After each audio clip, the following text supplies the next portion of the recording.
Okay, welcome back. In this video we're going to be looking at measuring variability. And the reason for that is, so far we've looked at mean, median and mode, and well, let's hold this out. If we just compare these two pictures in the book, we've got Group A, a load of 5 people who are all the same height. And Group B, we've got a tall person, a little short person. And essentially, if you measured these and calculated the mean, median and mode of both groups, you would find that the mean of both groups is the same, the median of both groups is the same, and the mode of both groups is the same. But we can see that there is a difference between them. And that the thing that, what we call that particular difference is the variability in the groups. So these are all pretty consistently the same height, whereas Group B has a greater measurement of variability. I think that's probably the easiest way to describe what's basically going on there. So in this video we're going to look at the range, the interquartile range. So we're going to be working at how to calculate the quartiles, which hopefully will make sense soon. And we'll have a little look at the standard deviation, which is just another way that we can get some idea of the variability within a set of data. Okay, so the first one, the range. Let's just get rid of this. The range is probably one of the easiest things that you will have to calculate, because it is essentially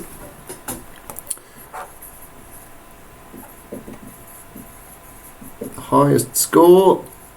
So that's a bit of data. Take away the smallest score.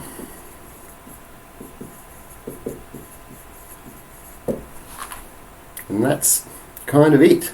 So the range is, it's a number value, but it tells you how wide the gap is between the highest and smallest score, and all the other data would sit within that range.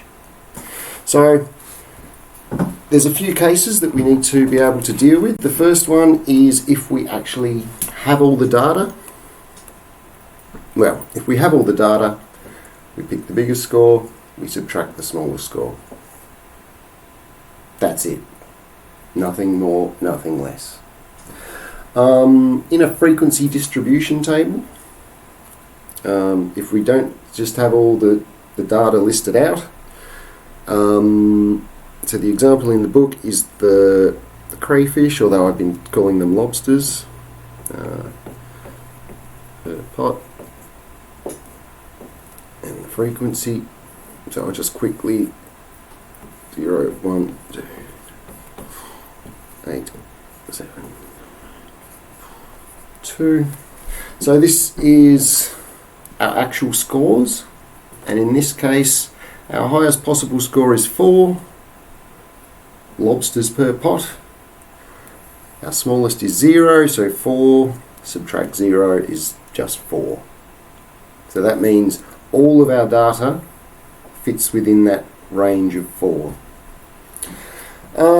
If the data is grouped, so the example they use is the sprint time data, where the smallest group is from 10 up to 10.5, goes all the way down to 12 up to 12.5. So when we have grouped data, what we do is we take the smallest possible score and the largest possible score. Even if there isn't a score that goes that high, we just know that our highest score is in this group. So in this case we take 12.5, take away 10, equals 2.5 seconds, I think they are. So for when we actually have the actual data, let's just take the two numbers. Frequency data, even though it's listed slightly differently, in the score column we can see at the bottom will be the highest possible score and the lowest possible score. And in group data, we take the bottom end of the smallest group and the higher end of the largest group, and that's what we do the subtraction with. So I've got there's a few examples in the book. Is it the first one? I'll just quickly write these down. 12, 7, 15, 10, 12, 14, 11, 9, 10. B. I think I'll write all these out. So we've got a stem and leaf. 0, 1, 2, 3. Don't forget the key. 8, 9, 1, 2, 5, 6, 6, 6, 7.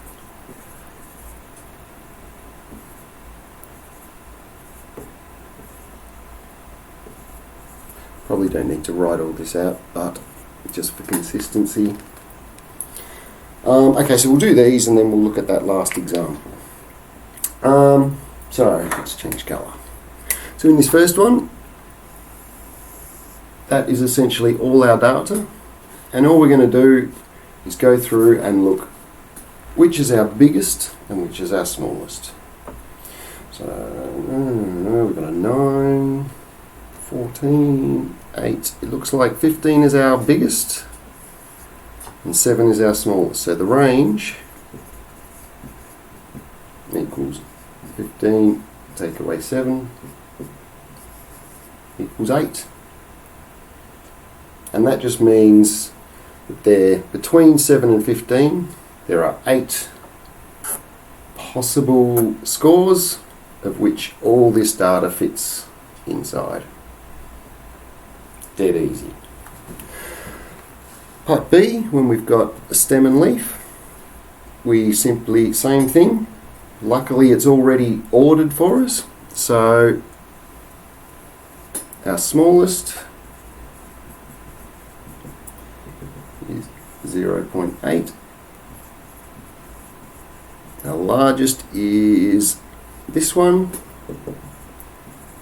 3.2, so the range equals 3.2, take away 0.8 equals, just chuck that in the calculator so I don't mess it up.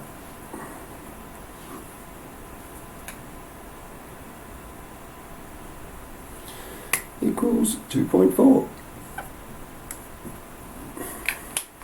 Pretty easy. And we've got one more example, which is grouped data. So let's just make a bit of space. So this is our police speed camera data again. 40, 50, 60, 70, 80, 90. And we've got a frequency 2, 5, 13, 6, 3, 1. So, like I said, we are looking for the smallest possible score and the largest possible score. So, this group, let's just change to blue. This group goes from 40 up to 50. So our smallest possible score is 40. And then our biggest group, this goes from 90 to 100. So our largest possible score is 100. So the range in this case is 100. Take away 40 and that equals 60. And these are kilometres per hour.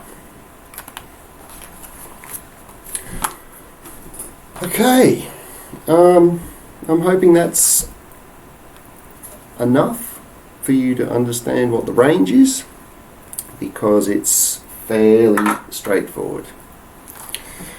Okay, the next thing we're going to look at is the interquartile range. So this may take a little bit of preamble to explain what these are.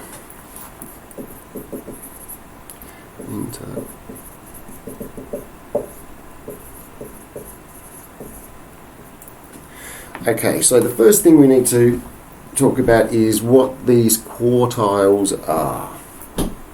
So essentially, if we have all our data from smallest to largest, when we found the median, that was the thing in the middle of the group, and we essentially split the data into a lower half and an upper half with the median right in the middle of it. So that median represents the point at which 50% of the data is below it and 50% is above. I know I'm pointing at nothing, but I'm sure you'll understand. But so let's just say this is our data. 1, 2, 3, 4, 5, 6, 7, 8, 9, 10. Pretty boring. So we should have 11 bits of data. 1, 2, 3, 4, 5, 6. So then that is our median. Now we have two quartiles, and essentially what it is this is our bottom half, our lower half of the data, and this is our upper half. And all we're really doing is finding the median of the bottom half, and that is our lower quartile, and the median of the top half. So essentially this represents 50%, and well, in this particular case, because the median was actually one of our bits of data, when we go to work out the quartiles, we exclude that from both halves. If the median was in between, then we wouldn't need to exclude it. So essentially what we've got here now is 1, 2, 3, 4, 5 bits of data. So if we just ignore all of that, the median of this bottom half is this one. So this is our lower quartile.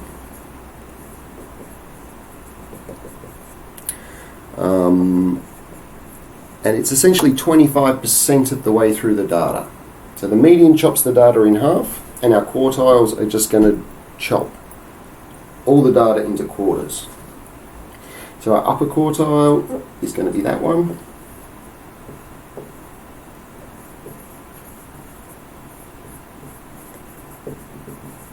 And that represents 75% of the way through the data. And we also have notation, and this is probably the notation I would use. We call this Q1. We call this one Q3. And essentially the median is this Q2, except we'll probably just keep referring to that as the median. So really Q1 and Q3 are our lower and upper quartiles.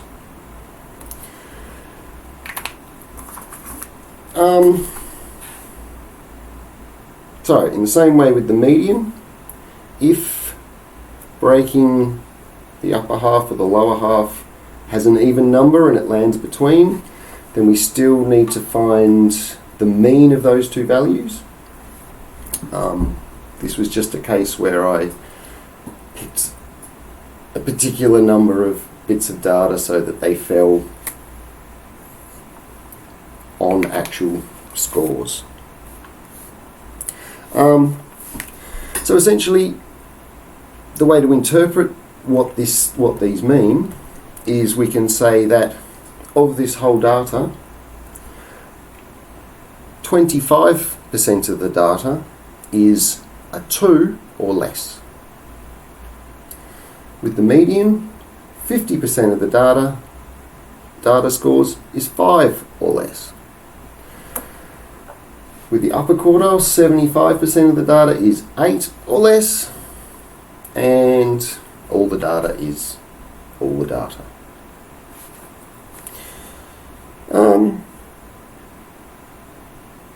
So read through the information on finding quartiles, or hopefully that should explain it.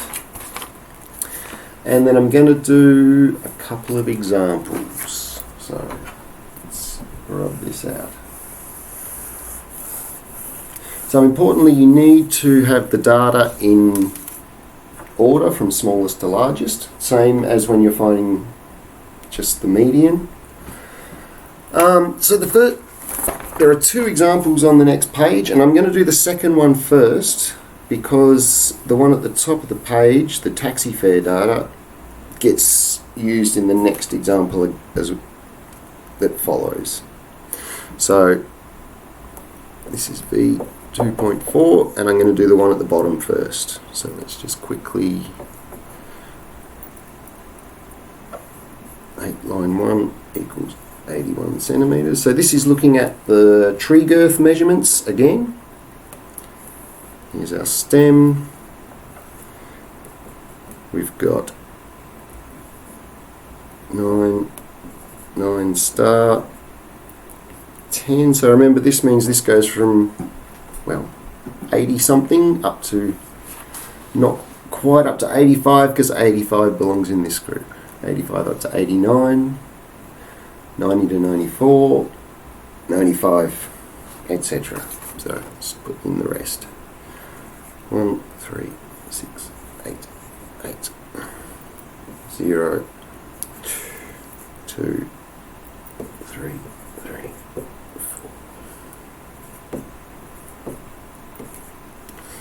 6, 6, 8, 9, 9.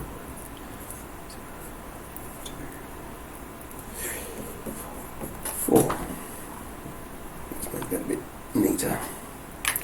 Okay, so in this scenario, because it's already in a stem and leaf plot, it's already arranged from smallest to largest going this way. So what we need to establish is how many bits of data we have. So I'm just going to count. 1, 2, 3, 4, 5, 6, 7, 8, 9, 10, 11, 12, 13, 14, 15, 16, 17, 18, 19, 20, 21. We've got 25 bits of data, 25 scores. So first of all, I'm going to find the median. That's usually the easiest, and then we can worry about the upper and lower half. So the median, and I'm going to use that little 25 plus 1 on 2, 26. The median is our 13th score. So I'm just going to count 2, 3, 4, 5, 6, 7, 8, 9, 10, 11, 12, 13. So the median is 95 centimetres, because that's the middlemost score. 1, 2, 3, 4, 8, 9, 10, 11, 12, 13. So if I count 13 up from the bottom and 13 down from the top, we land on the same thing.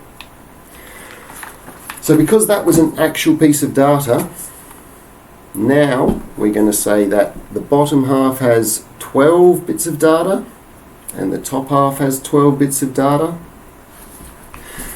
So if we go lower, and we'll call it Q1. So if we've got 12 plus 1, 2, it's our 6.5th, so it's between 6 and 7. So 1, 2, 3, 4, 5, 6, 7. 2, 3, 4, 5, 6, 7. So it's between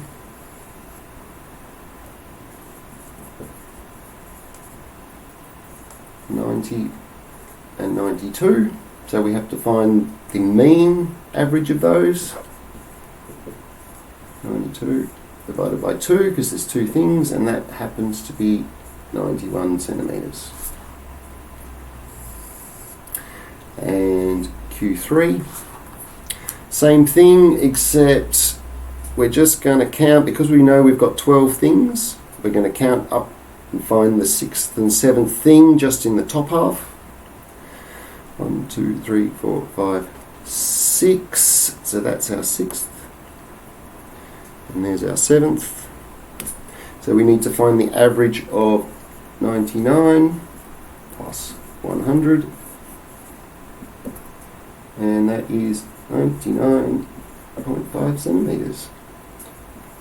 Is our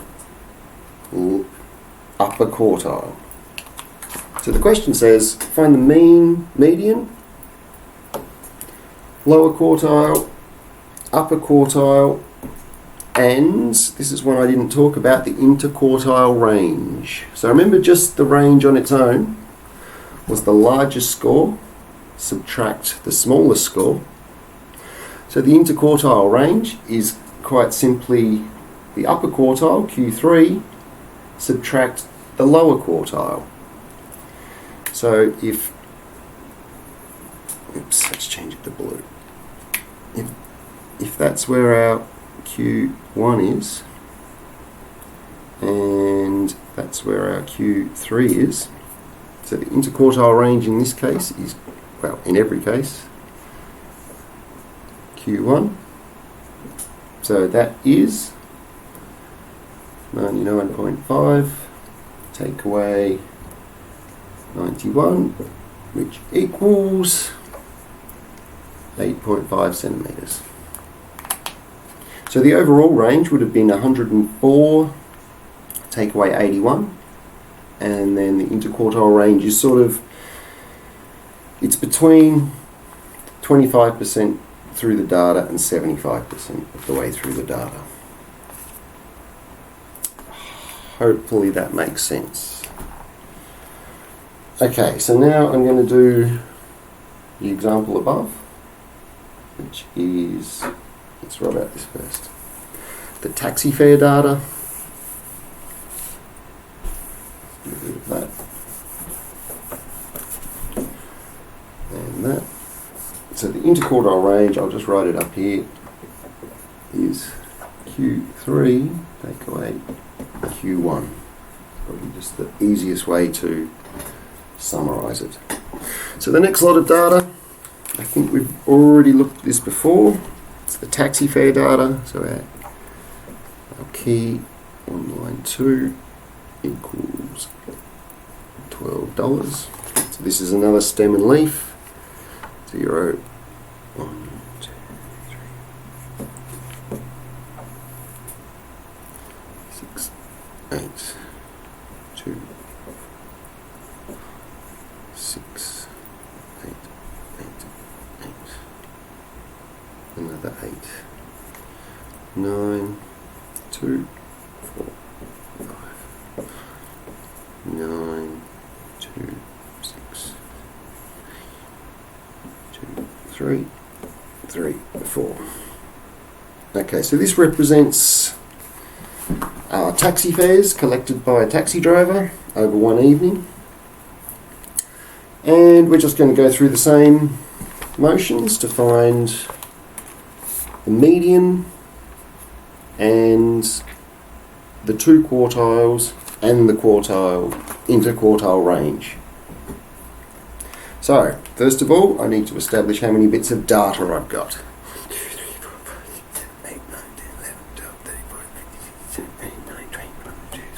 24 bits of data.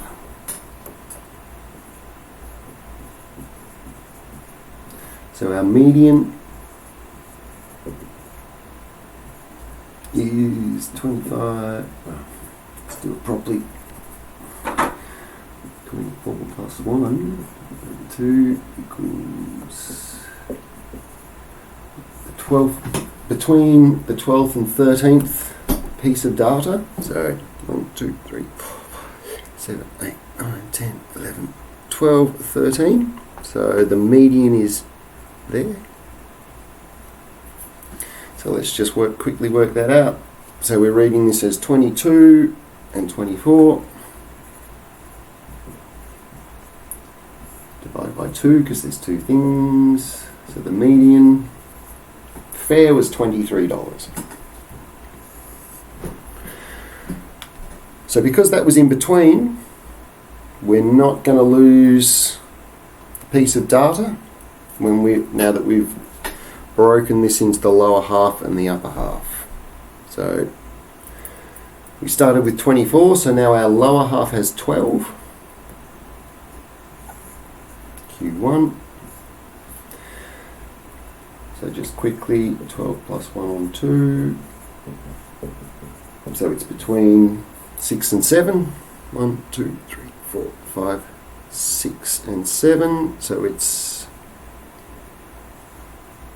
in between those. So I'm just going to find the average. 16 plus 18 divided by 2, 17. That's our lower quartile. And the upper quartile, this is Q3.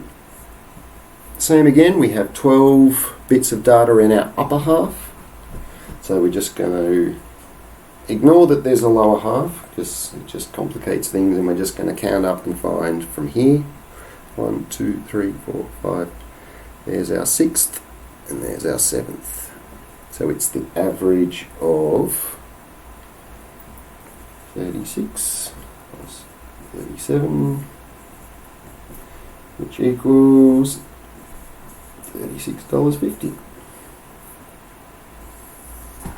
So then our interquartile range, and I'm going to abbreviate it like this, IQR, interquartile range, just so we don't have to write that out. So IQR is Q3, take away Q1.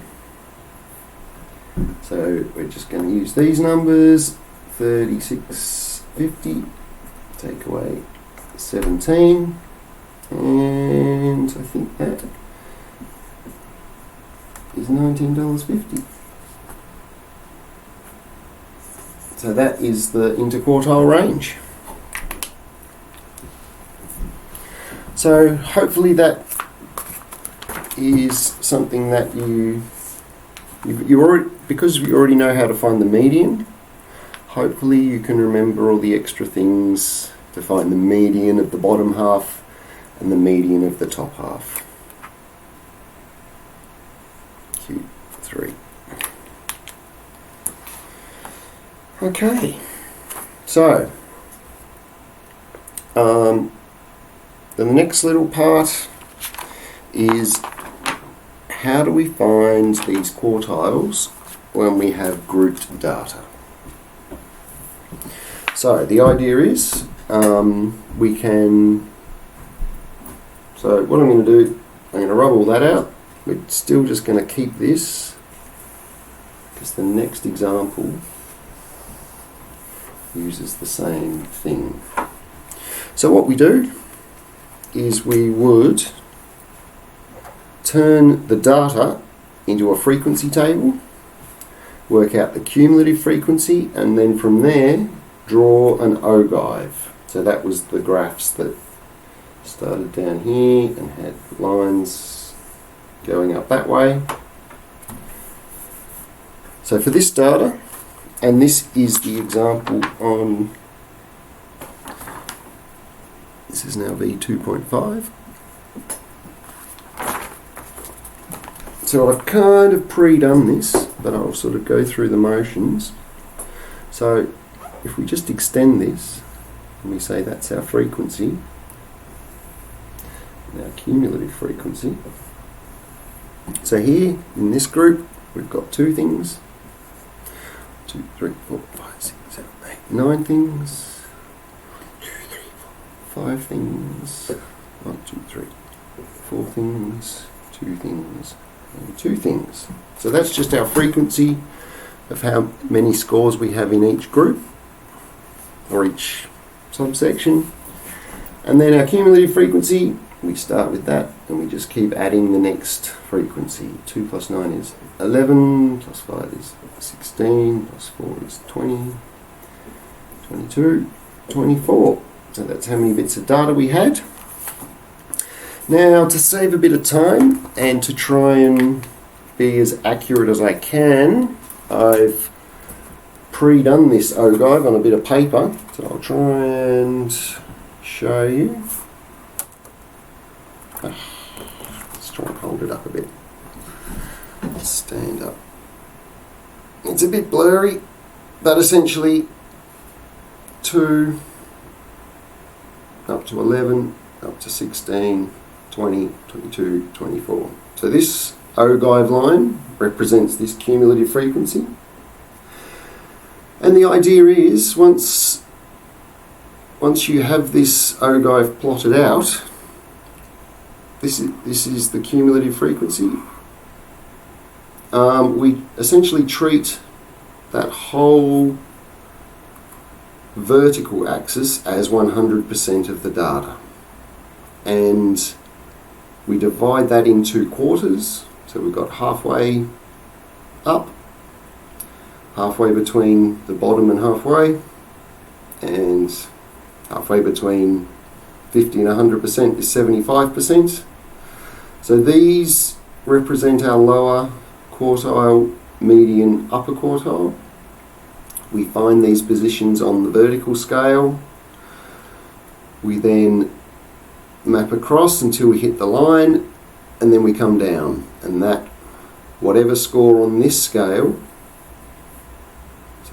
so for this one, that's our Q3. We come down, and I make that about 35. So we're getting slightly different numbers. So for example, 50% the median is actually on 12. But when we did it using this, we found that the median was between 12 and 13. So this isn't exactly, it's not going to give us exactly the same results, but it does give us some idea about where the data, the difference between those. So what I've got for the 25%, or the first quartile, maps to about 14.5. The median is about 22. So what did we have? We had 17 for Q1 when we did it the first time round, but we've got 14.5 here. Our second quartile was 20, median was 23, and here it's closer to 22. And our upper quartile is about 35 here, but when we did it this way, we got 36.5.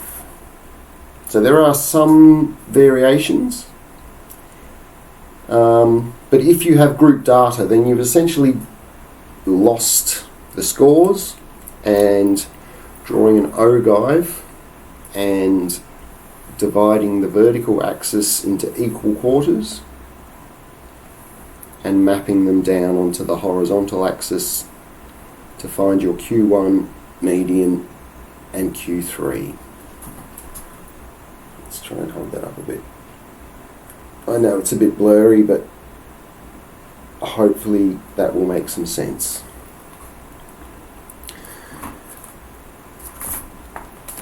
If you're still unsure, just go through the worked example on page 23. Okay, so we've got one more thing to look at in this video.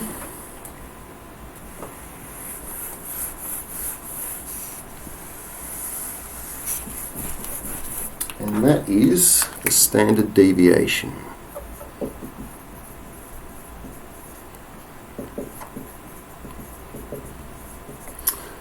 Now this is quite a complicated, it's a complicated thing to calculate by hand. Once upon a time that was the only way it could be done. And essentially what it does is it gives you it assigns a number to a data set to try and give you an idea of how spread out the data is. So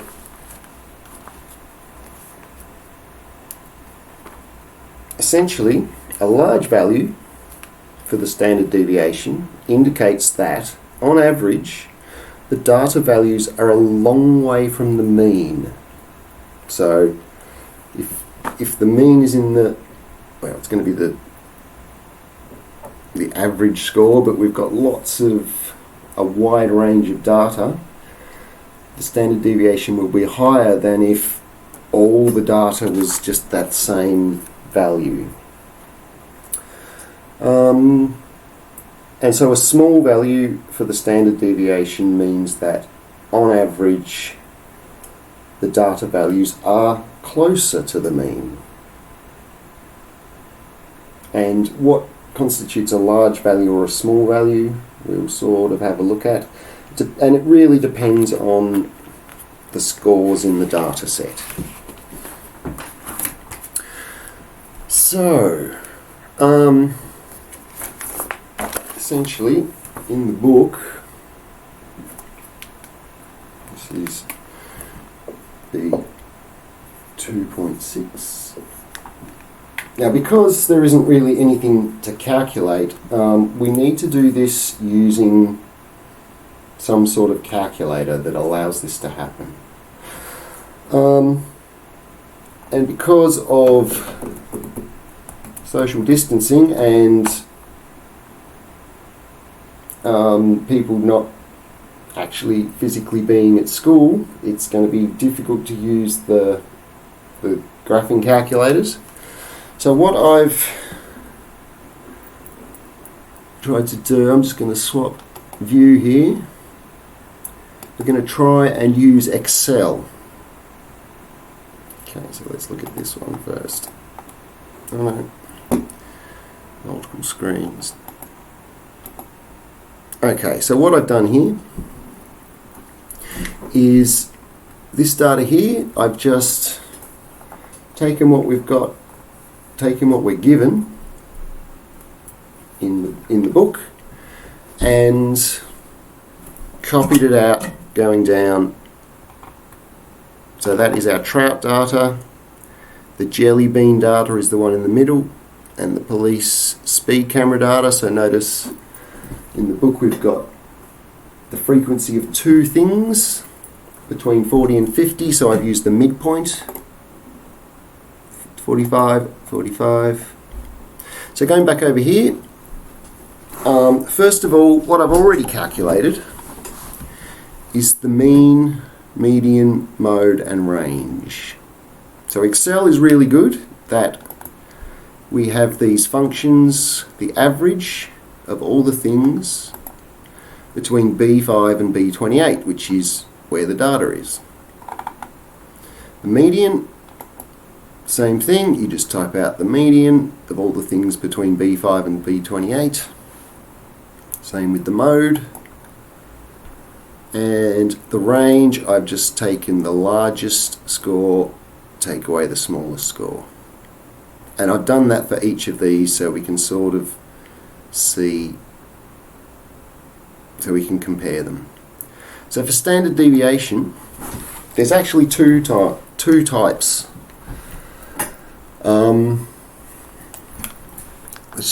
So I'm just going to type in the equation.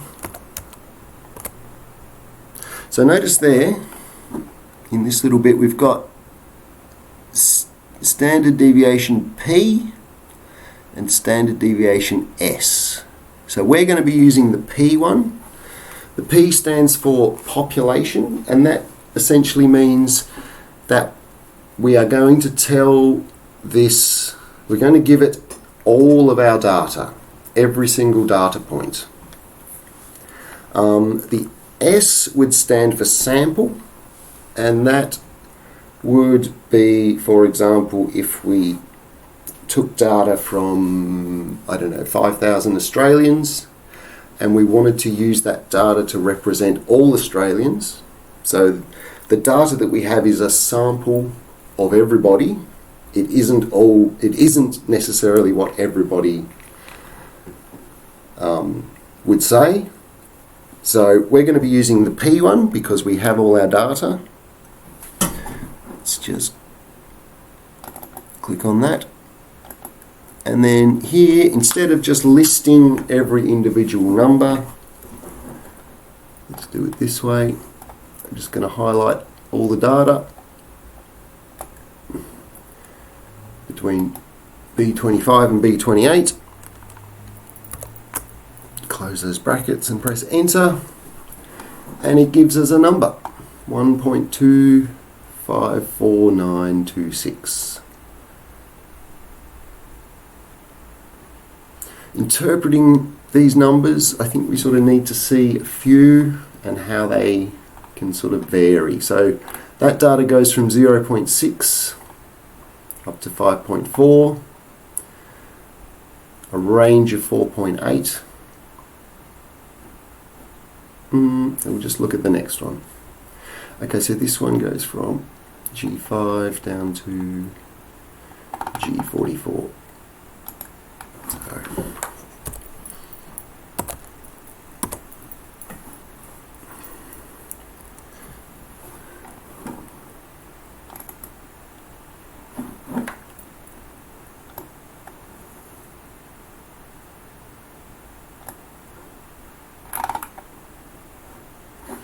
close the brackets.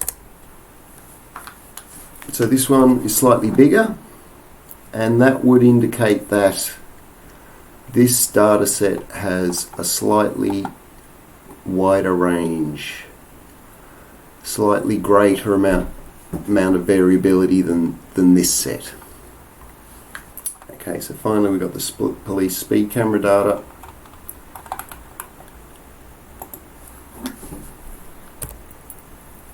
Equals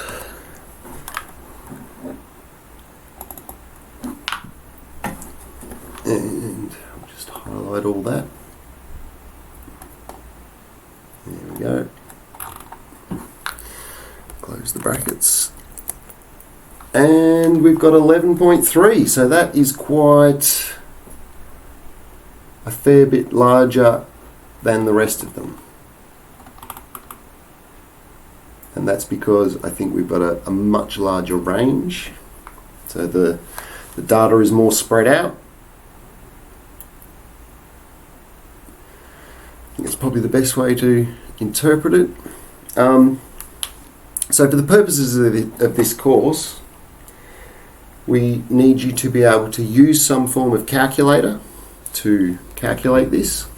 And maybe in another video, I will talk about a calculator you can download on your phone or iPad, which will allow you to do this, but you do have to list all the data, and it's a little bit tedious. So really, we just need you to be able to calculate this and come up with an interpretation.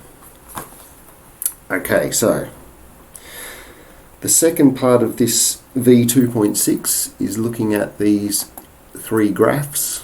So what I've done is I've convoluted a couple of three data sets to emulate these graph shapes. So here's the first one, the second one, and this one is a bit more normal shaped. So as you can see, I've got the mean, median and mode for each of these groups. This one, the mode, it gave us 2. But I think that is because Excel was going, oh, let's look at all the data. 2 has a frequency of 5, and there isn't any other data with a bigger frequency than 5, so it just gave us the first value it found. But really, because these all have a frequency of 5, they're all the mode. So multimodal, if that's what you want to call it. So this one is that spread data, spread out, because it's all quite evenly distributed. This one is clustered because we've got a lot of data in the middle, we've got other bits of data around it, and the normal is where we have most of the data is closer to the average. and we have less data that's further away. So which of the following histograms would represent data having the largest standard deviation, and which would represent data having the smallest? So what I'm going to do is go to this next sheet, and we're just going to calculate it, and hopefully we'll get some idea of why the numbers are different. Okay, so here's the first group. I've done a frequency table. We've got 2 1s, 2 9s, and 5 of everything else. And we ended up with a standard deviation of 2.28. So that was this one, the spread out data. Now in comparison, if that's the average, we've got 15 bits of data that are the average and 8 bits of data that aren't. So this one is going to have the smallest standard deviation because most of the data is close to the average. So here we ended up with 1.615, smaller than this one because most of the data is actually on the average and we have some either side. For this normal distribution one, let's just quickly go back and look at the graph. We have a standard deviation of 2, and I think comparing it to this one, we still have the largest amount of data at the average, but the further away we go in each direction, the less data there is. So most of the data is in the middle, and the further away from the average we go, the less data there is. So this one, so the normal distribution has a smaller standard deviation than the spread out data, and the clustered data has even smaller again.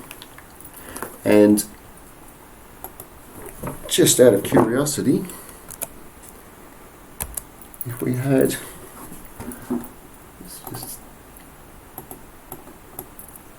a whole lot of data that was all the same,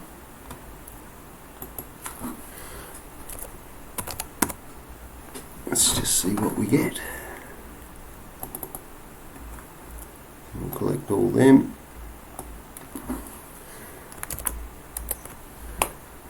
Okay, so because all that data, if we average all that data, the average is going to be a 1, and all the bits of data are exactly 1, so our standard deviation in this case is 0, because everything is exactly on top of the data. So let's go back over here.